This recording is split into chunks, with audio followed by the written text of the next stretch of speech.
The fentanyl catastrophe in the United States does not give truce. In 3 years, deaths from the consumption of this synthetic opioid at the California-Mexico border increased by almost 2,100%. This was revealed by the Democratic state prosecutor, Rob Bonta. Seizures also increased by 500% since 2020. Many of these deaths were due to the blue pills, known as the pastis of oxycodone, a powerful and addictive analgesic, being cut with fentanyl. This was revealed by District Attorney Summer Stephan in San Diego. In 2023 alone, 800 people died in San Diego from fentanyl overdoses, more than 2 residents per day in a community. Tara McGrath, her colleague, declared at a press conference, "Local and federal authorities bear the weight of addiction, the weight of deaths, and the weight of fear among our communities."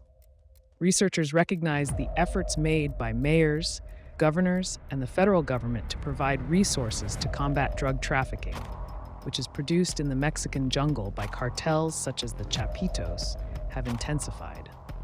In 2020, authorities seized over 217,000 kilograms of fentanyl at entry ports connecting to Mexico. 3 years later, seizures had increased by more than 500%, amounting to around 11.5 million contaminated fentanyl pills and about 3 kilograms of powdered fentanyl.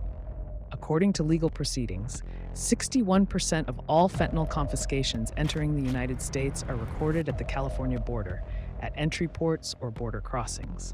When adding those from the neighboring state of Arizona, seizures increase 87% of all attempts to bring fentanyl into the United States.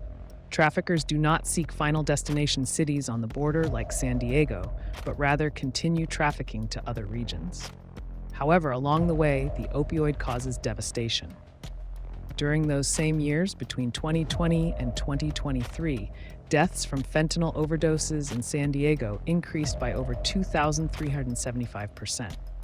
This 2024 is not different from the last 3 years. According to figures from the State Department of Justice, nearly 12 million fentanyl-contaminated oxycodone pills were seized in the first 3 months of the year. The Federal Attorney General's office announced that the work of the Justice Department and the DEA will not stop until deaths from illicit fentanyl disappear, and that their efforts focus on investigating traffickers, dismantling trafficking networks, and preventing overdose deaths by intercepting illicit fentanyl. Prosecutors also revealed that San Diego, on the border with Tijuana, Mexico, is considered the epicenter of the fentanyl crisis, the main entry point for this opioid into the United States.